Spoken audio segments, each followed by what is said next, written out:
talk some Michigan football and some Big Ten football. Dennis Fithian and Jim Scarcelli, and let's do it.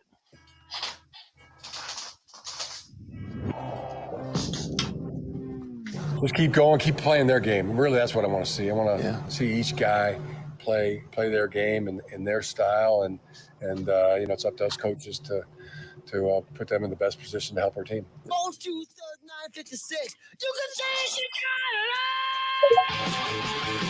Yeah, you can say that. Welcome in on this Tuesday. Dennis Fithian, Jim Scarcelli, Maize and Blue Review, Michigan football today. That's what we're going to be talking about this afternoon. Jim, it's great to see you normally on a Thursday, but we changed some things at the line, and you called an audible for Tuesday. So that's exciting. What's going on?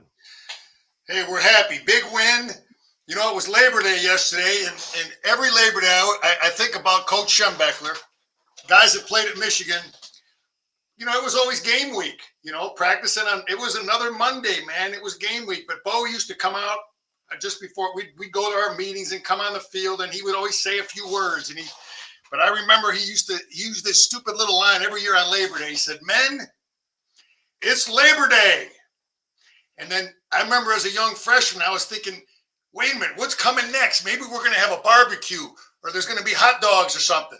No, that was just, so he would say, "Men, it's Labor Day, and we will labor."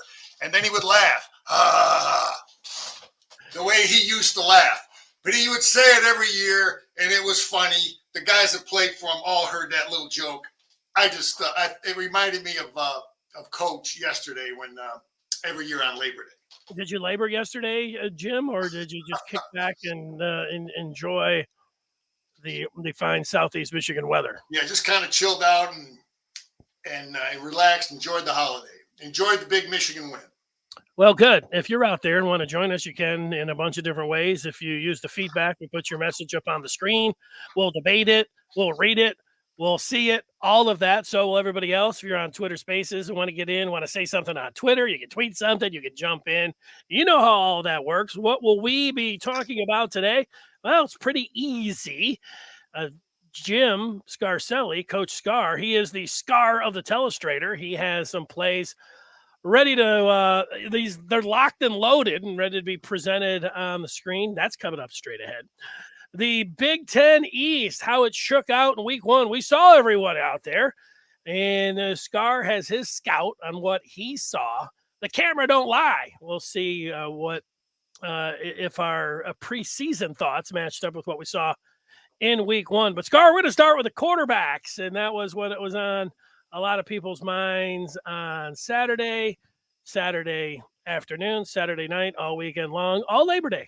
And now on Tuesday, fresh, a lot of people saying you're starting a new week, even though it's a short week, but it's different in the Michigan quarterback room because Cade McNamara, who got the start in game one, now he will hand it over the starting reins to J.J. McCarthy, who will get his first ever start in the Maize and Blue this Saturday night at Michigan Stadium against Hawaii. So that's the scene setter for you. Take it away.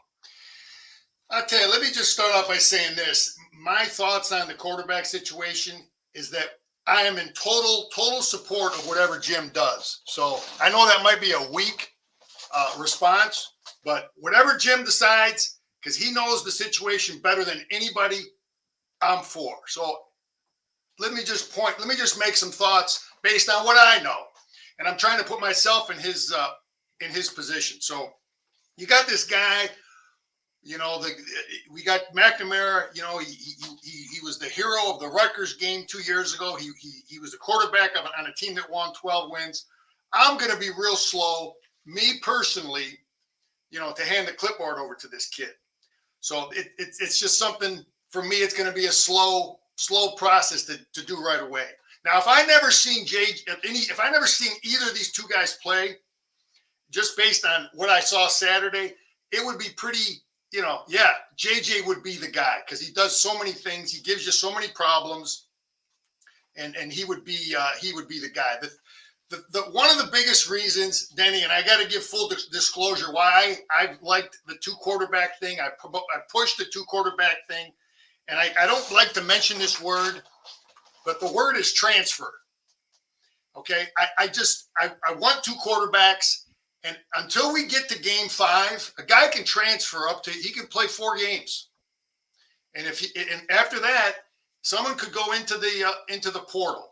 And now, I don't want to start a controversy. I don't want to, on something that it hasn't been mentioned. But if I'm the guy in that position as the head coach, I don't know. The last knock at my door I want to get, if I'm the head coach at Michigan, and you get that door is knocked on all day long from different players, is one of those 2 guys coming in saying, coach, I'm going in the portal. So I haven't heard it. We don't want to hear it. We want to get to game 5 with 2 quarterbacks. When we look at the telestrator and I start showing things, I'm going to show you why I want to play both of them. If Jim decides to go with JJ, I'm all in support of it. And I'm going to make some points when we look at the telestrator why JJ should be. Let me just get on the transfer. I get in the off season because there was a point, that you could transfer and you could go play and you could go play somewhere immediately. It doesn't matter what happens right now and how many games. If Cade McNamara decides right now that he wants to go and transfer somewhere, it's not like he's eligible this year. He can't play anywhere this year. No, I know, but he could play 4 games here and then say, I'm done. I'm going to use my year somewhere else. Right. He could do that. Okay, so that's why I didn't want to say it, Danny, for the last couple of weeks as we've been talking about this. But as a guy who is, I'm trying to put myself in Jim's He's got 2 years. I mean, he's still, because he redshirted and also because of the pandemic year, he has 2 years after this. So I didn't want to mention it. And then I saw some of his comments and I'm like, I don't want that knock at the door with either of them. So I can totally understand it. When we look at film, I'm going to make the argument for JJ. You can see the argument there. Okay. But I'm supporting Jim. I'm concerned with transfer. I want to play both. We'll see how JJ does as a starter. Teams are going to defend Michigan differently. And if JJ is the starter, they're going to focus on the things that he does.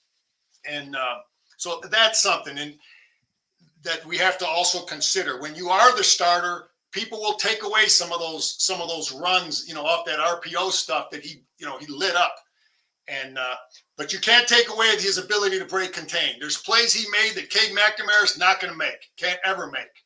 And that's the argument for JJ. But yeah, if I was a coach on Michigan staff, and I know everything they know, I could very well sign up and say, yes, we're ready to go JJ, but I don't want to beat this thing up. I'm in full support of Jim Harbaugh, whatever decision he makes. I don't want to hear transfer. I want to get to game 5 with both of them playing, and I want to end it.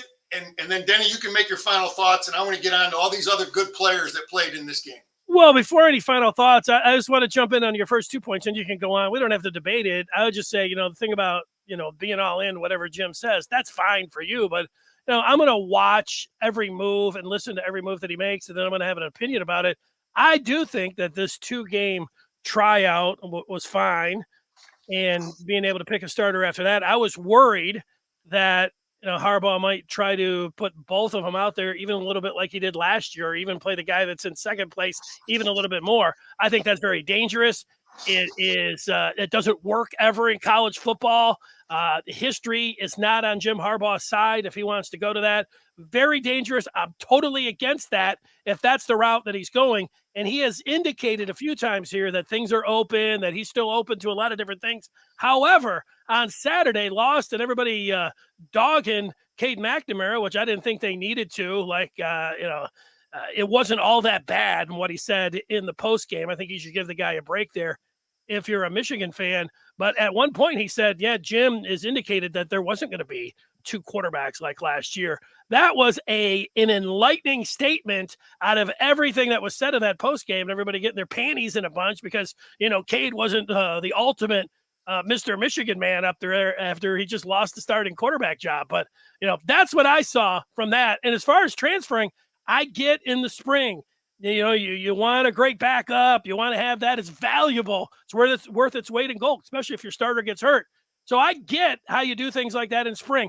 I can also get in fall camp, giving guys an equal chance. And in this point, getting it into the season. But at some point, You can't be worried about what's going on and if Cade McNamara is going to have a bruised ego. So he's going to decide to hightail it out of here. When he's one snap away, he can look at recent college football history and see how Jalen Hurts sucked it up and stayed around and won an SEC championship for the Tide. Then you would have reason to really criticize Cade McNamara. But for right now, the coach can't be worried about anybody transferring right now. That's the last thing that he's thinking about. The Alabama kid was there until about game 8 or 9, and then Saban made the change late in the year, and then he transferred. That's not how it worked. Tua came in the second half of the championship game. They benched Hurts in the championship game. Yeah. Tua won it. They competed the next year. Tua was named the starter, and Hurts stayed around all the way through until the championship game. That should be the model that you look at if you're somebody like Cade McNamara and say, look, I want to go pro after this year. Like, he doesn't know what could happen here. I'm sure that he's upset, disappointed. And you think about it could have cost him millions of dollars. If he was the starter at Michigan, who knows how much that's worth NLI. So, he could have been thinking about that. I would have given him a break for after Saturday, which a lot of Michigan fans didn't want to do. They wanted him to be the consummate Michigan captain right there. And I would say, let's see how he operates from here. That was right after the game when he had a lot to do with it, but the rug was pulled out from under him, and it happened pretty fast where he wasn't the starter anymore. But that's just where I'm at with it, Scar. Like, I know I respect what you're saying. I'm interested in how you're going here. I just think, and I'm not going to jump in at every point, but those two things right there, I think that, it's, I'm not all behind whatever move Jim makes. I mean, this thing could be a disaster. It's the most important thing for the whole team, but I think he's handling it just fine right now. And because Cade let that little slip in the post game about they're not going to go with two quarterbacks, that was music to my ears. If I'm a Michigan fan, what Cade McNamara had to say. I don't know how that was worded. He said, yeah, Jim would like to. Does that mean it's absolutely I'm going to go with one? Or, let JJ's doing a little better. Kate, maybe it's going to end up being two. I don't know how that conversation went. But, Danny,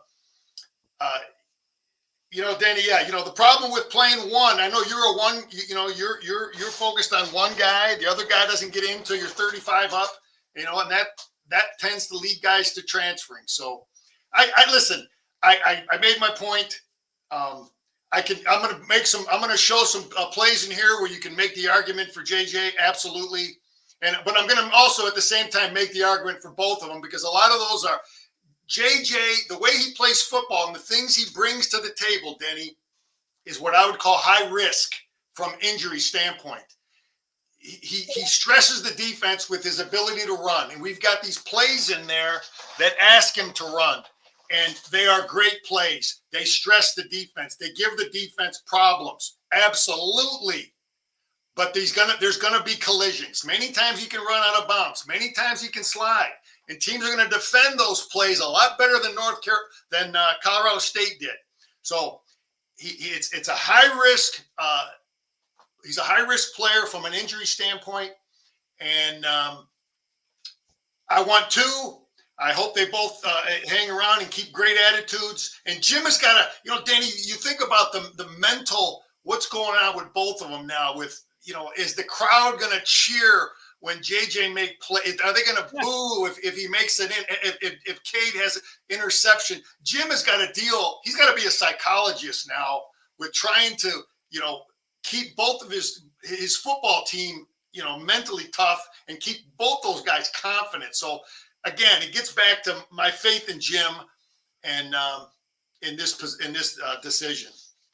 Yeah, well, that's one of the things where a lot of coaches don't go into the season because there's it's automatic drama. It's going to be a complete circus when you say, hey, we're going to go out there. I'm not going to name a quarterback. We're going to have a 2-game battle royale between our two quarterbacks to see who's going to be the starter at Michigan. You might as well just lit a match and thrown it into, a fireworks house. That's how everybody was looking at it. Woo, this is going to be awesome. So all of this, now he's going to try to manage some things and everything else.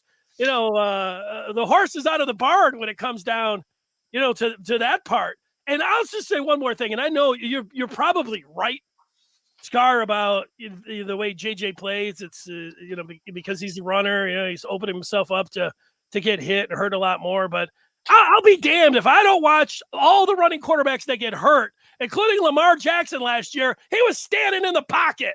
It wasn't like he was running around and somebody came in and got him as a running back. Now, and a lot of times, I remember going back, everybody used to say it about Randall Cunningham. Oh, you know what, Randall Cunningham, he'll get hurt. He's running out of the pocket. He was standing in the pocket and looking downfield and got his leg cut. I mean, that's the way it works. Steve Young, when he got hurt, it was standing in the pocket.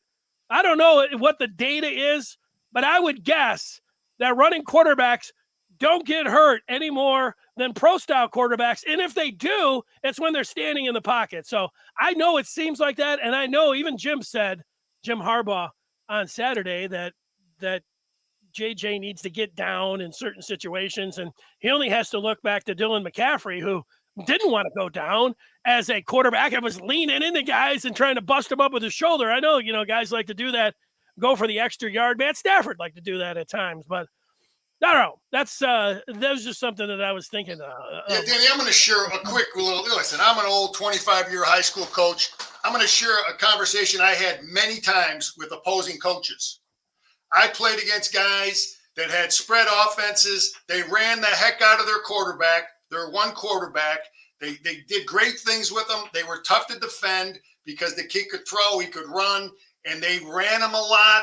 And it made them tough to defend. They start the year 4-0. Game 5, I'm just thinking about this one game, coach. The kid gets hurt. The kid, they run all over the place. He gets hurt.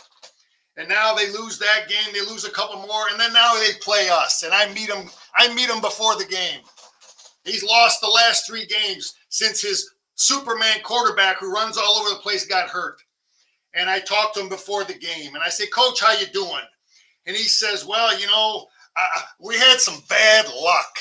We got bad luck over here. My superstar quarterback got hurt because we got bad luck. Yeah, Coach. And I'm thinking to myself, yeah, Coach, you had a bad break, man. And then he ends up losing the rest of his games. And I'm thinking to myself, well, maybe you didn't have luck. Maybe you didn't have your second kid ready. Maybe you run your darn quarterback so much. There's a lot of other things you could have done to protect that kid, to keep your team, put your team in a position to win. And I don't believe in that luck thing. So I want to, and just wanted to share that story with you, Denny. I had that conversation many times over 25 years of high school coaching with coaches who put so much emphasis or didn't have the other guy ready when you run the hell out of your quarterback. I don't know who the backup is in Buffalo, but most of the time in pro or college, if your starting quarterback gets hurt, you're going to get screwed. Now, it's nice to have a decent backup, and you see what's going on in San Francisco. They got Jimmy G, but Josh Allen, they're the favorites to win the Super Bowl this year. This guy lowers your shoulder. He's looking to run like a running back. I mean, he's as big as a linebacker, and he throws the ball to the moon. You think the Bills and Sean McDermott are like, let's not run him as much. Let's have him hold back and stay in the pocket. You got to allow your player to go out there. Lamar Jackson, when he won the MVP, he was running between the tackles. He was, they would give it to him everywhere. Let's go. You can get hurt anytime out there. And if that's part of your game, let's go. More than half of the quarterbacks in the NFL are running quarterbacks. I heard Rex Ryan was ripping on Buffalo last year for running them so much. Rex Ryan's an idiot. Rex Ryan always just putting his foot in his mouth.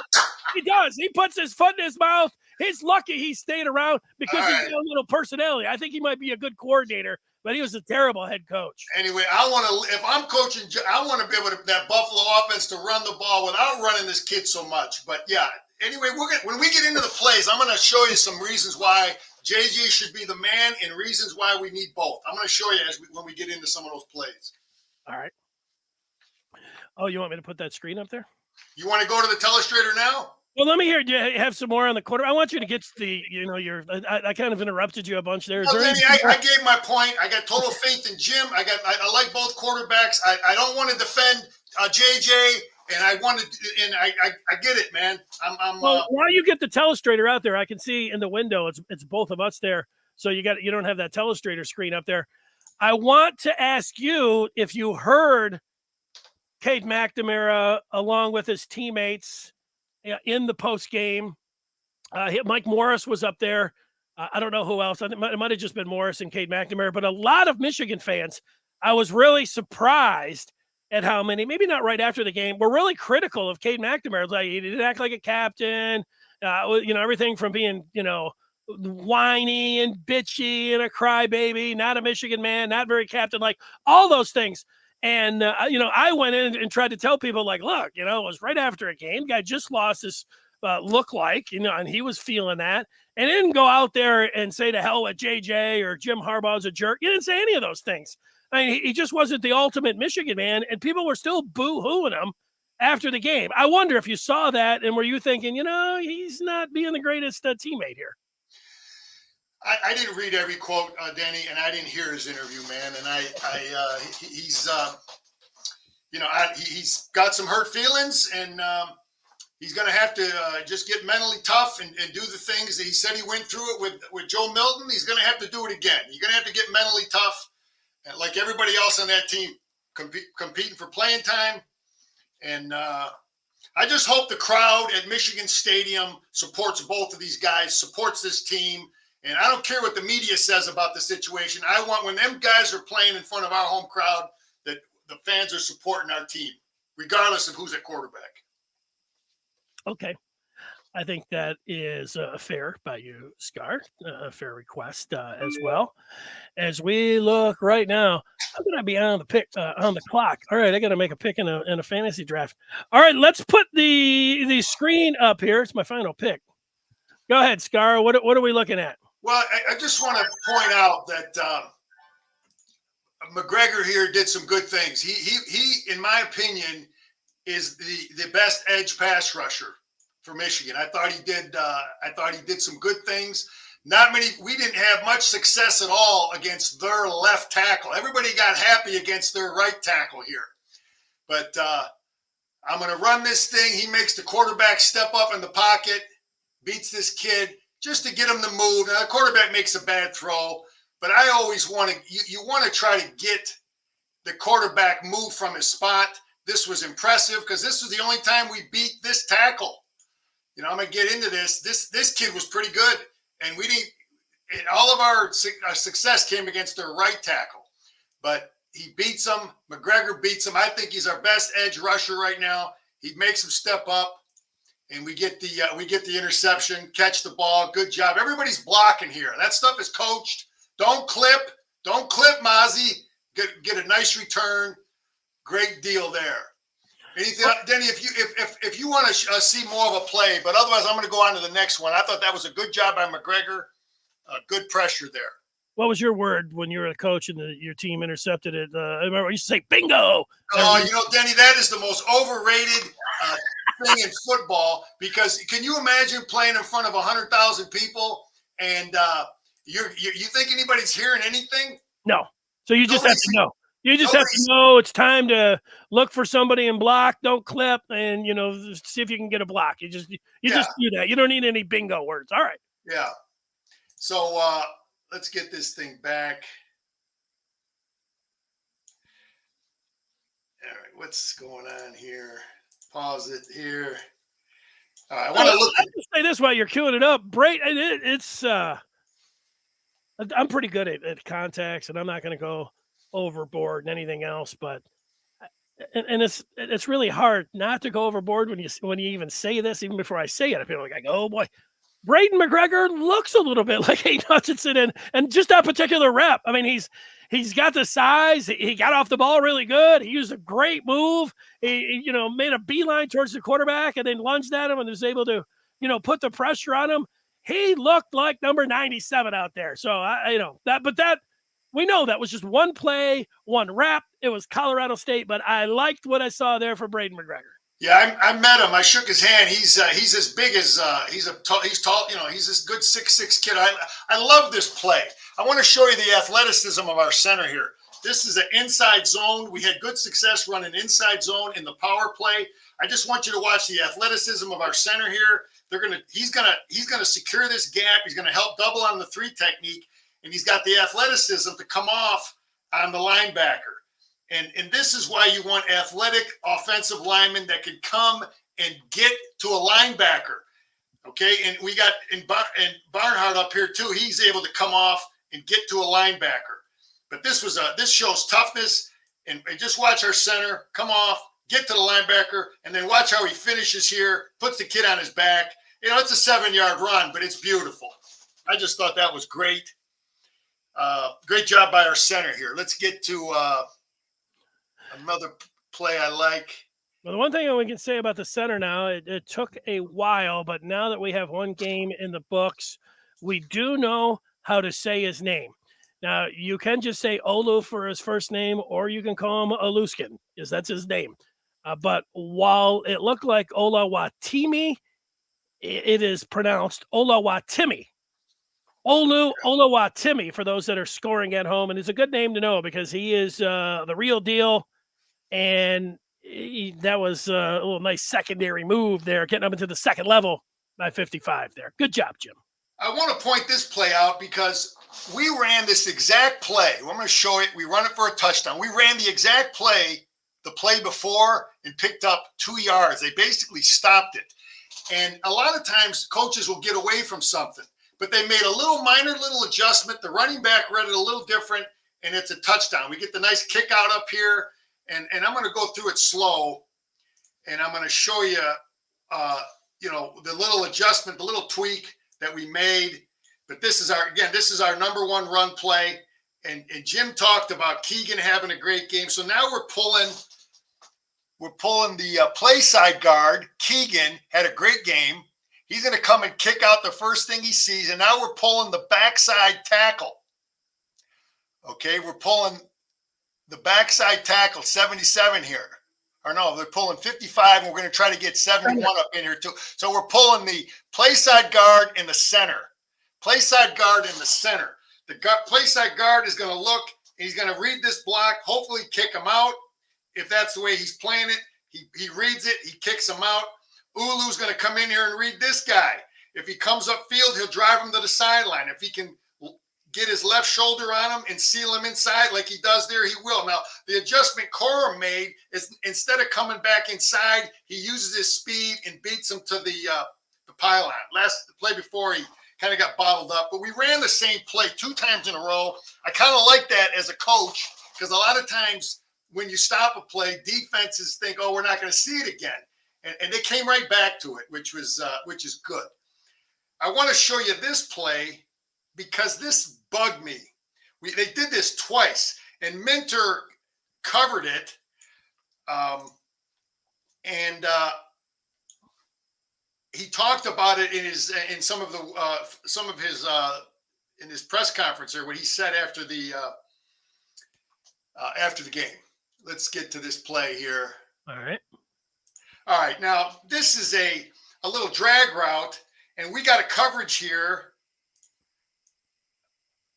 Okay, and we're going to play zone with these 3 guys underneath. And they ran this twice against. This is 3rd and 14. This bugged the heck out of me. And it happened twice, so I don't blame the player. If it happened twice, this is the scheme. This is coaching. Clinksdale and Minter got it figured out because this is way too much. 3rd and 14. This little drag route right here. This guy right here, he's coming underneath. Our linebacker's getting a late break. He takes a bad angle. He should be coming up angling here, but he's angling here. You got to know your speed versus his speed. Takes a bad angle, and the guy gets the first down. So this stuff is this happened twice against us. So I don't blame the kid when it happens twice.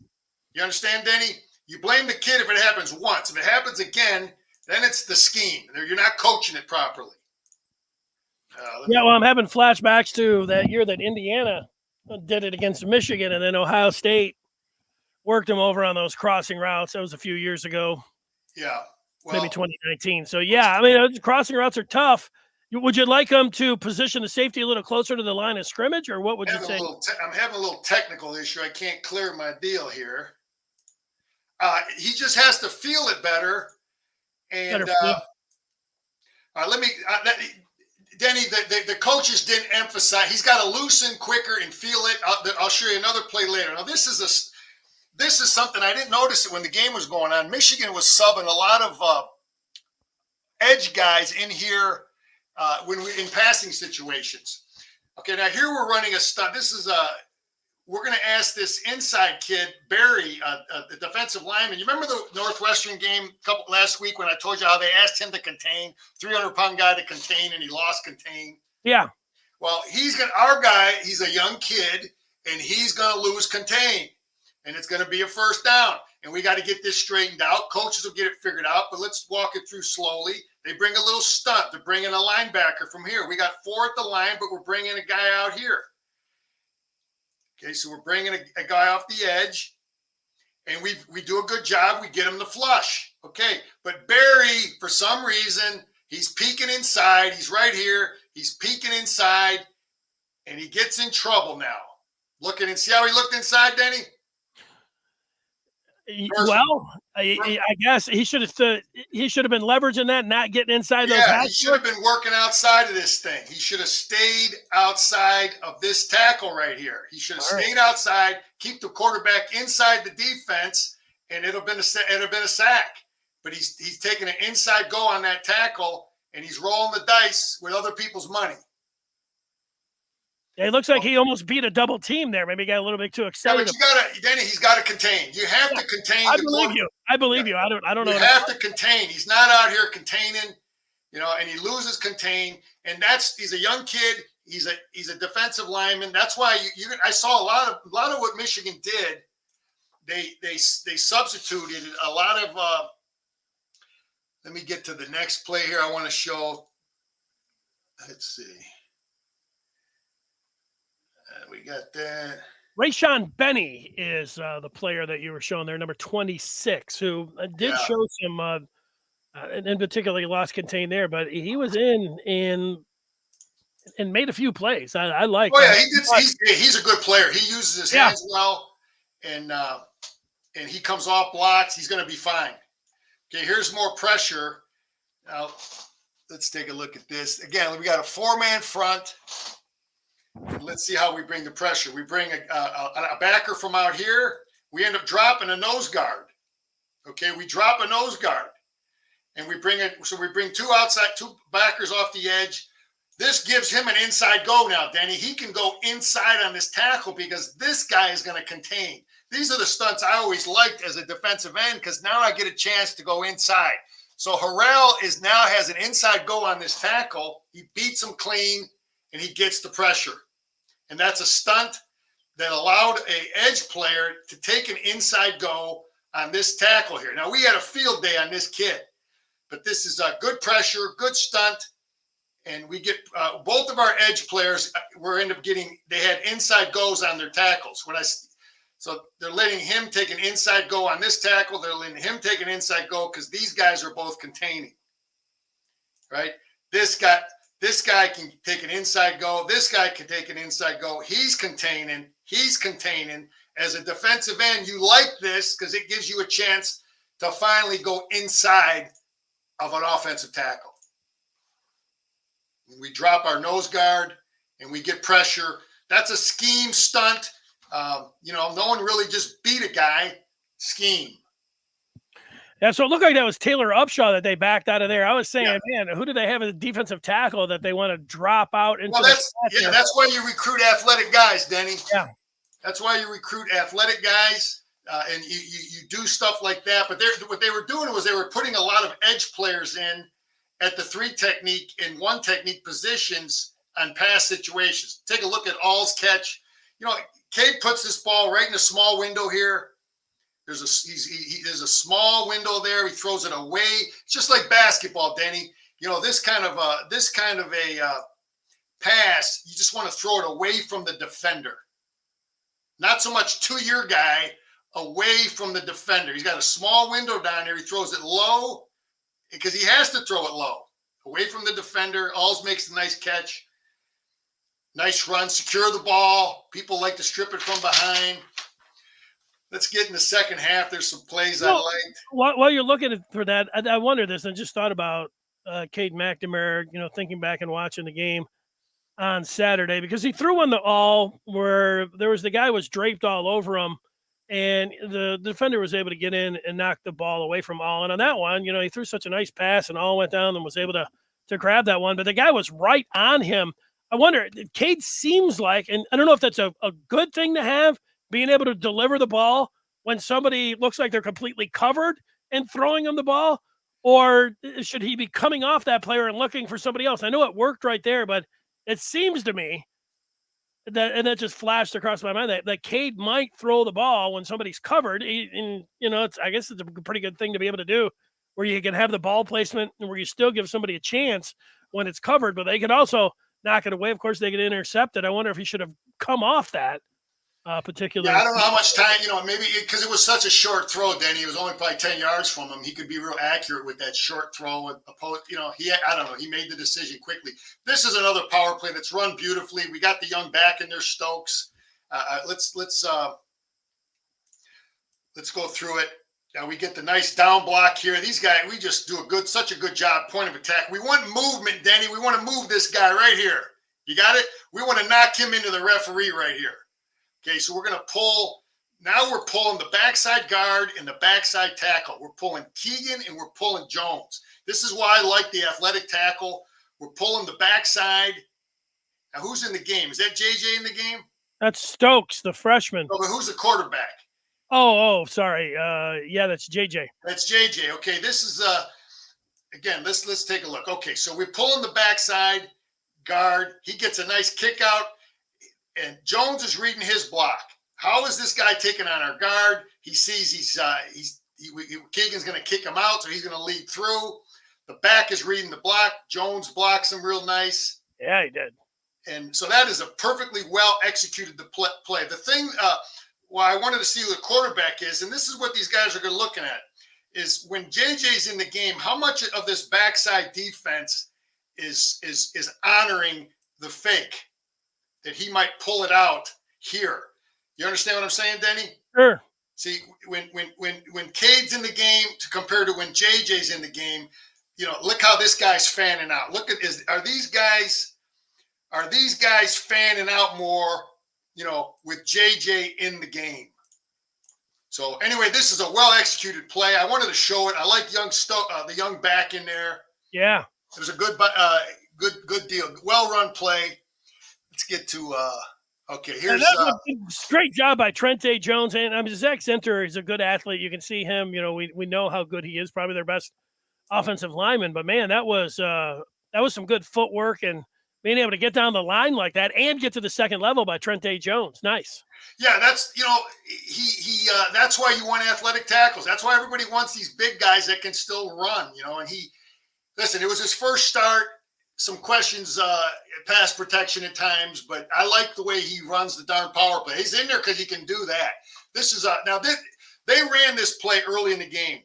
Okay, Michigan did, and this kid right here is the key guy that we're reading. JJ is going to read this kid. Earlier in the game, Michigan ran this play, and he came up and he took the quarterback. He honored the quarterback, and we ran the ball in here for about 3 yards with the back. That's what the kid did early in the game. Okay. Now this is same quarterback. JJ's in the game, and JJ was in there then. So this is a Michigan play. Maryland runs the hell out of this play. Penn State runs this play. We're going to see it a lot. We're good at we got to be able to defend it. So what's happening here right now? The ball is in. JJ's got the ball into the gut of the running back, and he's reading this kid right here. Shoemaker is reading this kid right here. They're both reading this kid. If he comes upfield, JJ is going to give him the ball. If he sits at the line of scrimmage, JJ is going to pull the ball out. Okay, now let's look at the formation real quick. They got a lot of defense over here still.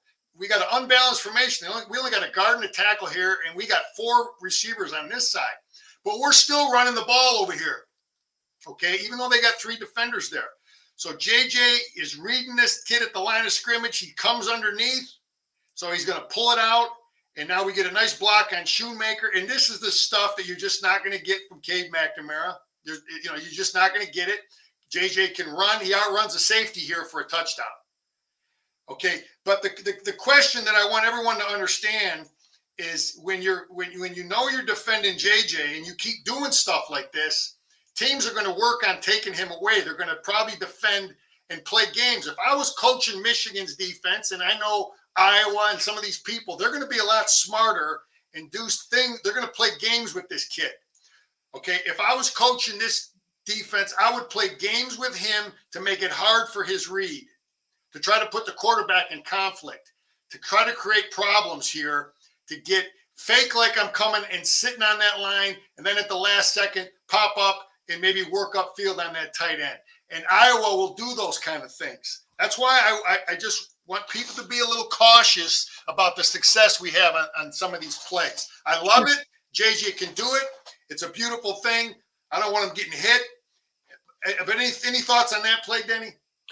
Yeah, well, he looked like number 9 from the Ravens there, the way he ran that. And the speed is the thing that jumps out there. There's a lot of guys that I have seen run that where they're, reading the defensive end there. But there's not a lot of guys that hit the second level of the defense and have that kind of athleticism that are, and that jumps out. That jumps out. McCarthy, everything that he did on Saturday was impressive to me. So that might have been the most impressive thing. That and the throw that he made across the field. Yeah, I'm going to show that play a little later. But running that play, Denny, running that play that we just ran with JJ,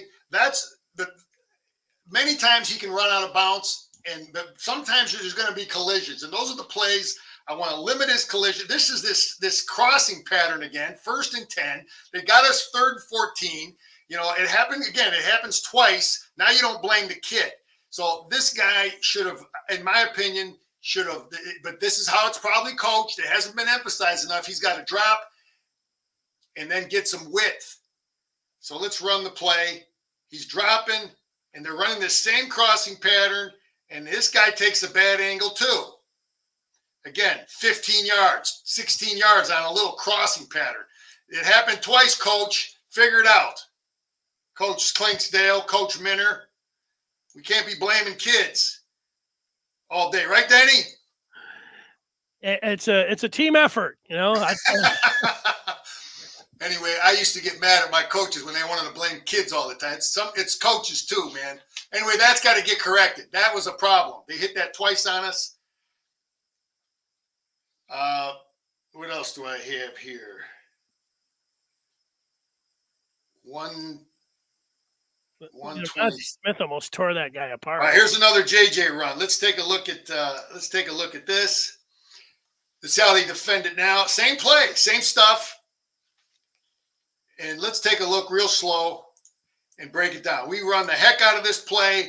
People better defend it if you're going to defend JJ and Michigan in the game, when JJ's in the game. All right, same kind of deal. JJ's going to read this kid, okay?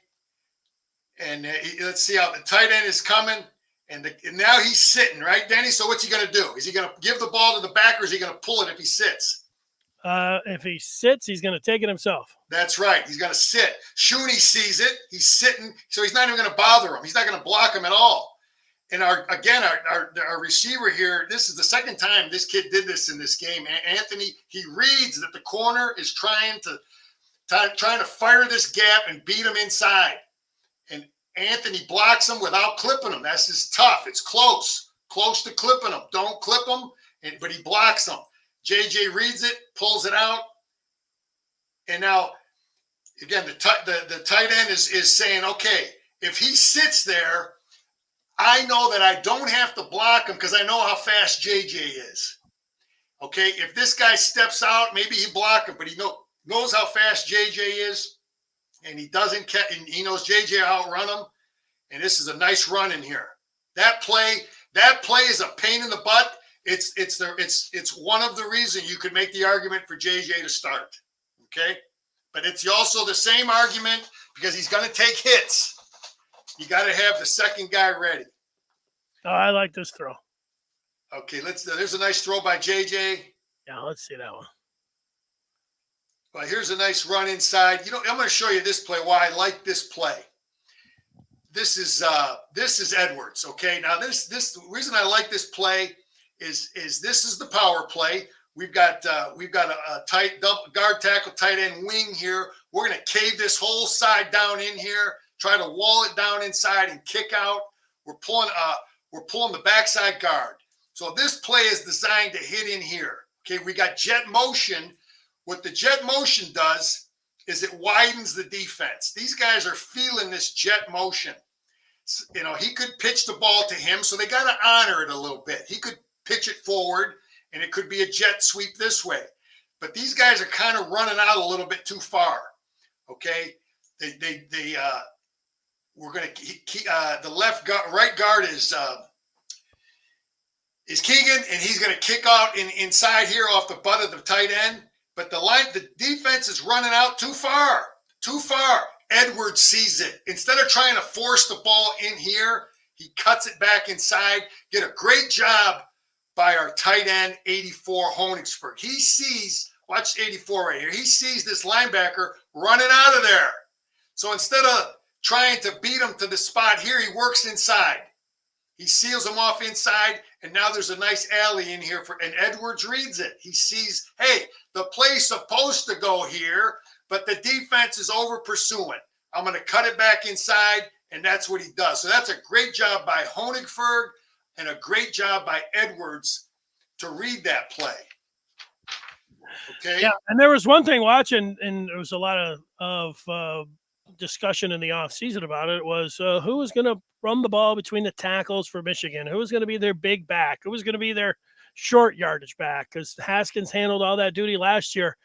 There was no doubt. I don't have the sheet in front of me exactly how many carries that Edwards had, but he did most of his work right between the tackles in short yardage situations. They gave him the ball. He put his head down. He got a touchdown out of it. He got that play right there. There was a few more that he ran as well. So I don't know if he put his hand up and said, that's the role that I want, or he was just having success, but they certainly went to it. Okay, I want to show you this play, and this is this play is the argument for JJ, because Cade McNamara cannot do what happens on this play, and that's fine. That's fine, but I want to show you it. This is just a straight drop. We're under center. We did run a little bit with a fullback today, but we're under center, and our tackles get beat at the top. Our guard is getting beat down here. Our guard is getting beat. Our tackle's getting beat. Not very good from either of them. But JJ senses the pressure, and look at the athletic ability. You just can't coach that. And he gets outside of the defense, and he throws the ball for a completion. You know, this is the argument for JJ that it's right there right in front of your eyes that you can't coach speed. Our guys get beat. He makes something out of nothing instead of a sack. He turns it into a big run. Nice catch by Stokes. And I'm going to show you the last play why I won both quarterbacks. This is the last play I'll have here, Denny, when we get down in here. Let's see, 150. Okay, I'm going to show you why I won two quarterbacks on the roster, playing, ready to go. Okay, this play right here. Now, we are on the, this is 4th and goal. This is a play. We got two receivers here, and we got a tight end here and a receiver. This is a formation we could run on first down against Penn State. We could run this at any time against Michigan State. Okay, but when you bring Orgy in the game, okay, when you bring the young guy in the game, everybody here knows it's run. Michigan State will know it's run. Penn State will know it's a run. Everybody will know it's a run. Okay, I call this quarterback power. Okay, let's take a look. We're going to block this side down, and we're going to pull these two backside guards, the backside guard and tackle. Now, and then an influence block, Denny, we're going to have this guy, instead of blocking down, we have him come out here and take an outside release. And the reason they do that is they want to widen this guy. See, if he takes an outside release, this guy doesn't know if it's some type of a quarterback run outside here. So he has to kind of honor it for a second. He's honoring the Honigberg outside step. But what that does is it widens it for these guys to trap him. So now he's too far. This guy's too far out of position. And now we can trap him. And this guy's going to look inside for a well-run football play for a touchdown. Okay, did you see that play, Danny? Are you understanding it? Yeah, no, it was nice. It's a nice way to look at, the way you're setting up your opponents like that. Then you're coming in and smashing them. And Orgy did a nice job Yeah. getting in there and then finishing off the run too. Yeah, this is an influence block to get this guy to widen a little bit. Okay, this guy does a nice job blocking him. He's out of, but we helped him with the influence. And then Jones is coming in here leading through. But this guy right here is a freshman quarterback. So this means when he's in the game, everybody in the stand knows this is what's happening. Okay, and what I want to see Michigan do is we could run this play with Cade McNamara right here. Now, because if you have two, he's expendable. You could run this play with J.J. McCarthy now on first down. But when you bring this kid in the game, everybody knows it's a run.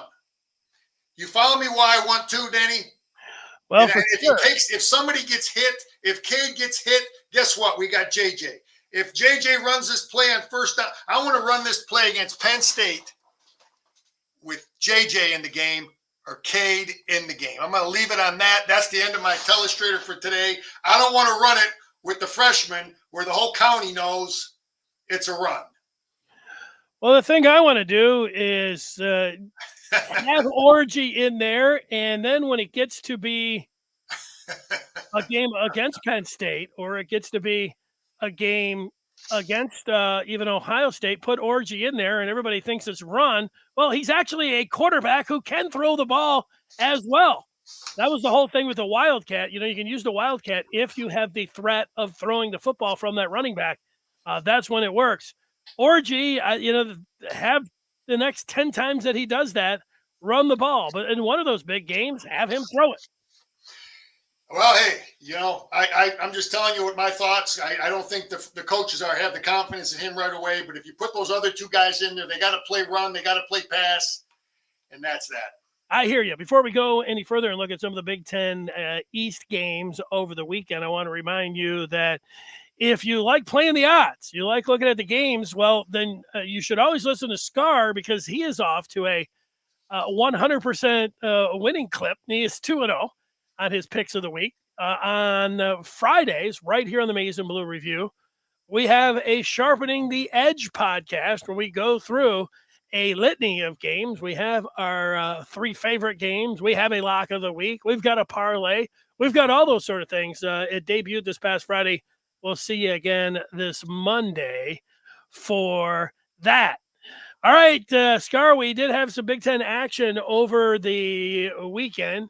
If you had a question at this point that you wanted to get in there for the coach, you can go ahead and leave a comment, and we'll put it up on the screen for Scar. But we'll go back to Thursday, and that's when Penn State escaped with a victory over Purdue, 35-31. You have points on all these games, or you just want to, you want me to go one by one? How do you want to do it, Scar? No, Danny, I'll go real. I just want to talk about the teams, not so much the games. I'll real quick my thoughts on Penn State. Purdue didn't have but maybe one kid that could start for Penn State's defense. Purdue was in that game because of Jeff Brom, kept it close. Penn State's got good players. I'm not real big on Penn State's defensive coach. They got the same quarterback back. They got some good young backs. Penn State's a game Michigan should win. Michigan will be better. I like that. Michigan State is a better football team, I think. I think their backfield is better. Their backfield room is better than it was last year, and it was pretty good last year. They brought in 2 really good running backs. The transfer portal has been good to Michigan State, but they brought in some good defensive football players. I think their defense will be better. I don't know if their offense will be better but they do have 2 good running backs. Indiana is going to be I think they're going to be another traditional Indiana that always gave us problems. Great coach, really good on defense. They don't have great players, but they will be smart. That will not be an easy game for us because they'll be good. They'll be well coached on both sides of the ball. Maryland is a team that has the super quarterback, and he's capable of being the toughest guy we defend, but he's also capable of playing very average. But Maryland has what I think is the weakest defense in the Big Ten East. So that's my thoughts on Maryland. Rutgers won that game, Denny. I told you last week I like Rutgers getting 7. They end up winning, and they didn't have their starting quarterback. Okay, and they still won the game at Boston College. Rutgers is well coached. They got a good defense, good coach. He plays a couple quarterbacks. He runs the hell out of them, so they're tough to defend because he's got 2. He don't care if they take a couple shots, and they were tough to stop offense just enough. Again, with his second and third string quarterback. So, and then Ohio State. I don't think Notre Dame's defense or offense was very good at all. So I think there's some things about that Ohio State defense that I'm liking for Michigan. I want to see what they do against Wisconsin and some of these physical teams. But Ohio State's offense, they don't have the receivers they had last year. Now, the kid got hurt, but I don't know that Ohio State's offense is going to be as tough to defend by the time we get to them. And another thing about Ohio State, they got 1 quarterback. We got 2. So I like our quarterback situation better than Ohio State. I like our quarterback situation better than anybody in the Big Ten East. The kid they have behind Stroud's a 5-star too. He just hasn't played. So, I mean, he's probably pretty good. It's not like they're sitting out there and everybody left and, they're looking at bringing in a walk-on. But, I get your point. Michigan's guys are definitely more experienced than Ohio State's backup. I'll go back, and you have to credit Matt Patricia when he was the Lions coach for how Notre Dame played against Ohio State on Saturday. If you go back a couple of years ago, the Lions were playing the Kansas City Chiefs, and they did a pretty good job. They ended up losing. There was a 99-yard. It was a 14-point swing. Lions were going in. They fumbled the ball on the goal line, and the Chiefs took it 100 yards, 14-point swing. Mahomes made a play at the end, beat the Lions. But after the game, everybody was talking about Matt Patricia's defense and the way he kept not only his safeties back, but how deep he was playing his corners. He was keeping everybody in front of him. Other teams started looking at that when Bill Belichick, after he won the Super Bowl, credited Matt Patricia and for his defense, and that's what the Patriots deployed against the Chiefs as well. And then if you watch the game on Saturday night, no less than 3 times, Kirk Herbstreit saying that teams were playing defense like against Ohio State, like teams are playing against Patrick Mahomes in the pros last year, making him beat you with shorter passes, not allowing anything down the field. And that's what Notre Dame did. And it makes you not only take checkdowns, makes you run the ball a little bit more. That was a way different Ohio State team than you saw last year. Normally, Ohio State's going for it. You get across the 40 and it's 4th and 3, go for it. You get to the 5th. I mean, it's not even a question. 3 times they had some situations that were 4th and manageable close to the 50, and he punted all of them. I think Ryan Day was trying to play to his defense and say, look, we're going to trust you guys that they're not going to go the length of the field. So, that was a change. Ohio State's offense, what defenses are going to do, that's going to be a change. Those are some things that I think people should also watch. Yeah, Danny, football coaches are no different than any other profession. If something is working in business and fast food business or whatever, we copy stuff. We're going to look at what is this guy doing? How did he stop Michigan? How did they stop in that JJ's? Everybody's going to want to look at what are they doing? What are people doing to stop Ohio State, to stop Michigan? Yeah, we are copying fools. Okay. Scar, you want to answer some questions? Go ahead. Sorry. I want to go through a list real quick of some other real quick points. A lot of our sack and pressure, I didn't emphasize this. Our coverage was good. I love what's going on in our secondary. A lot of that pressure, you bring 6 guys, you're putting your secondary in a bind, and our coverage was good. Okay, so I want to point that out. I think our punt team, Jay Harbaugh, is doing some things. He's treating the punt protection like offensive formations. We don't come out the same way every time, Denny, and it's just something that I haven't seen. Normally, a guy punts, he has the same formation, and it's what you do. But you go against Michigan, we've got different formations. The special team coach has to adjust to it. I'd like seeing that. Okay. And go ahead. And a couple other things. I thought we ran the zone play really well. We went under center one time with a fullback. So we hadn't seen that from Michigan. We ran the option, Danny. I don't know if you remember, we ran one option with McNamara where he pitched the football. I love seeing that stuff because that stuff is a problem. I don't care if you run it once or twice a game. I have to deal with it. I have to know what my responsibilities are on option. I guarantee you that play is in with JJ. When I played, Ohio State used to run 2 or 3 option plays a half, just enough to make you have to honor it, and it messes with all your assignments. You understand? When you have this option play, who do I got on option every single down? You got to go through it in your mind, and it slows you down.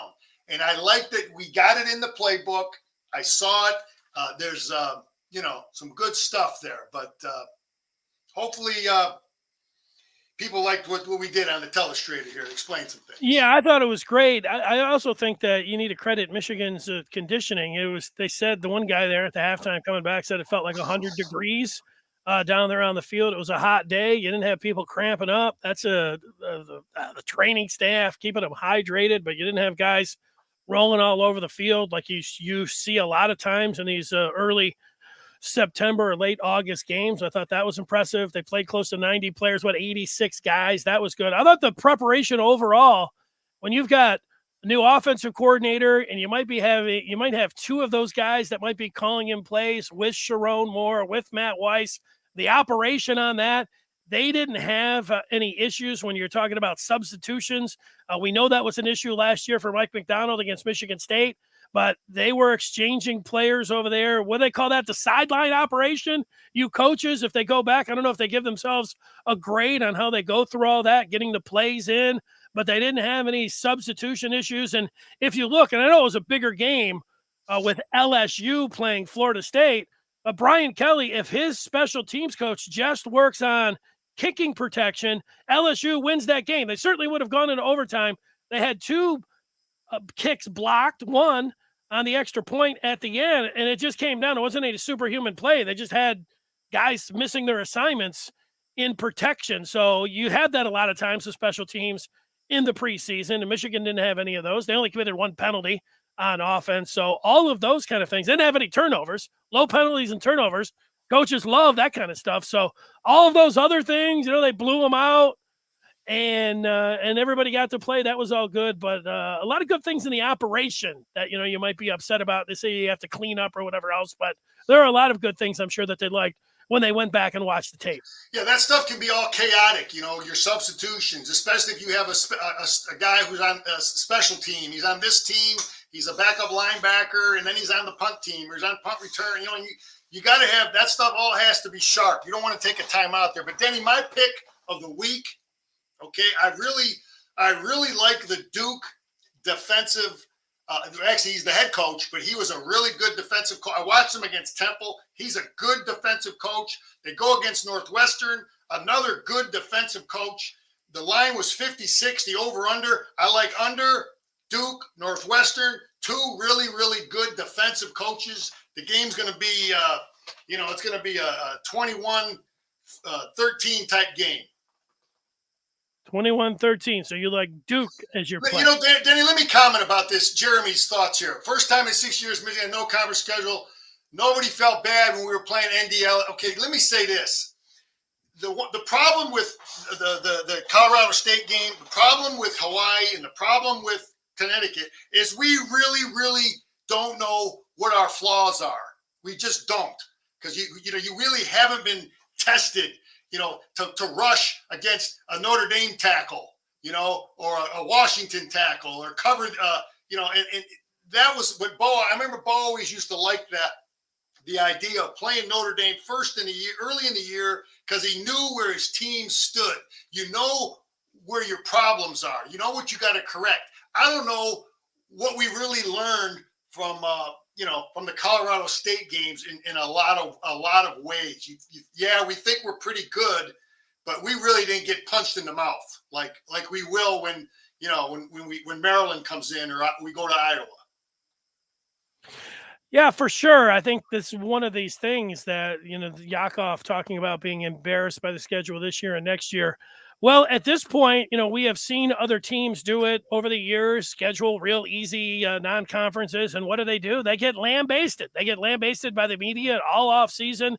They're the team who's got the easiest schedule, who has Cupcake City. Well, then they pull that team out, and then as much as people talk about sitting around and watching game after game after game, nobody really watched Michigan. And there will be a host of people, and you can understand why. They'll say, well, what'd you think of Michigan? They're like, I'm not watching Michigan until October because they're not playing anybody. You're not going to be able to learn anything.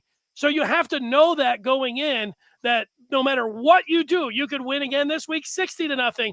You could win 70-0 the following week. And everybody's going to say, we don't know anything about Michigan because they haven't played anybody. So that's a part of it that you have to deal with And if you're a coach or if you're a Michigan player, you have to understand that people are going to go way over the top on that. You guys are a bunch of frauds. You haven't done anything yet. And even if you have accomplished some things where you feel like inside, nobody's going to give you any credit for it at all. It's one of the difficult things when you play a super easy schedule like Michigan. Like, how do you go back and you say, well, did we learn anything? Well, I think like a guy like Anoma, that was a good rep that he had, that play you ISO'd after the game where he went in there the first play as a Michigan player, beats the tackle, beats the running back, goes in for a sack. That was a real nice rep, but you don't want to go way overboard and make it sound like, wow, this guy's going to be an All-American defensive end. He might have earned himself a couple more snaps. You also don't want to undersell it, and this could be a little bit hard, or oversell it, I'm sorry. And Michigan fans like, wow, this team's the greatest team ever. 3-0, their stats are going to be off the charts. And, so it's hard for people to put it into context. I think you've done a good job here today. For me on the defense, I'm as high on the Michigan defenses as you can possibly be without going overboard, with realizing that was Colorado State, with understanding that they're not battle tested, with knowing that there's going to be teams that are going to try to do a lot more. That's going to be a lot more challenging. But as an easy opener without much resistance, it was still pretty impressive. Yeah, defensively, I like the scheme. I like some of the tweaks. I liked a lot of conflict, a lot of problems. And we had very few guys out of gap a couple times. We played a lot of players, and there's a lot of good players there. And you're right. As a coach, though, you got to evaluate. You look at Anoma, you look at McGregor, who they rush against. So when they're trying to decide who played better, the coach has got to look at guys, because that right tackle for Colorado State, he ain't playing for anybody in the Big Ten. He was a lamb chop. We're licking our chop. If I'm a defensive end, I'm licking my chops to line up across from that guy. Everybody got fat on him. But anyway, we're positive. We're healthy. And we move on to Hawaii, a team we should hammer. And I hopefully we're working on some Michigan State, Penn State, Ohio State this week. How about that Iowa high-powered offensive? Yeah, Iowa, they went against a team that runs the same stuff as them, Denny. And when two teams run the same offense, what you get is a low-scoring game, you bettors out there. When two teams run the same stuff, they know how to defend each other. That's why you had a low-scoring game there. And that's encouraging. Maybe they're having more trouble on offense but they're always going to be good on defense, Iowa. All right, Scar, did you give the number on that Duke game? You just like Duke minus 56, Denny.